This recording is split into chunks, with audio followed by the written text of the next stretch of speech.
एक समय की बात है। एक हरे भरे जंगल में एक बड़ा सा आम का पेड़ था। उस पेड़ पर एक समझदार तोता और उसकी पत्नी रहते थे। दोनों हर दिन मीठे आम खाते गाते और खुशी खुशी जीवन बिताते थे। लेकिन उनकी इस खुशियों भरी जिंदगी में एक बहुत बड़ा दुहक भी था। उसी पेड़ की जड़ के पास एक चालाक और खतरनाक नेवला रहता था। नेवले की आदत थी कि जब भी तोते के घोंसले में अंडे होते, वह मौका देखकर ऊपर चढ़ जाता और सारे अंडे खा जाता। बेचारे तोता और उसकी पत्नी बार बार अंडे देते, पर हर बार वह नेवला उन्हें खा जाता। दोनों बहुत दुखी रहते थे। तोते की पत्नी रोते हुए बोली, हम कभी बच्चे नहीं पाल पाएंगे क्या? तोते ने उसे ढांढस बंधाया और कहा, अब और नहीं। इस बार मैं अपनी बुद्धि से उस नेवले को सबक सिखाऊंगा। तोते ने कई दिन तक सोचा और आखिर एक योजना बनाई। अगले दिन सुबह सुबह तोता जंगल से उड़कर पास के राज्य की ओर चला गया।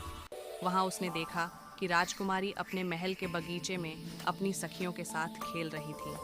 राजकुमारी ने अपनी कलाई से सोने का कंगन उतारकर झूले के पास रख दिया और खेलने लगी। तोते ने मौका देखकर झट से नीचे उड़ान भरी, कंगन उठाया और तेजी से आसमान में उड़ गया। राजकुमारी की सखियां चीख पड़ी, देखो, एक तोता राजकुमारी का कंगन ले गया।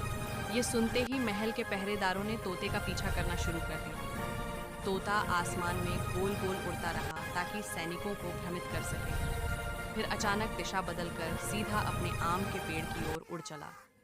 जब वह पेड़ के पास पहुंचा, तो उसने अपनी चालाकी का अगला हिस्सा पूरा किया। उसने कंगन को नेवले के बिल के ठीक पास गिरा दिया। कुछ देर बाद सैनिक वहां पहुंचे। उन्होंने देखा कि वहीं सोने का कंगन जमीन पर पड़ा है और उसके पास नेवला सिर बाहर निकालकर देख रहा है। सैनिकों को लगा कि यही चोर है जिसने कंगन चुराया होगा।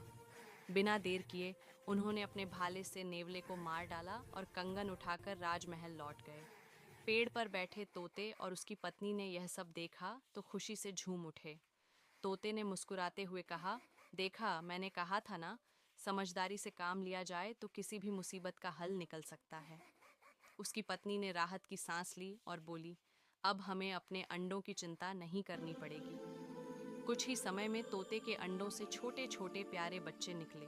तोते का परिवार फिर से खुशियों से भर गया। वे हर सुबह सूरज के साथ गाना गाते और पूरे जंगल में उनकी खुशी की आवाज़ गूंजती।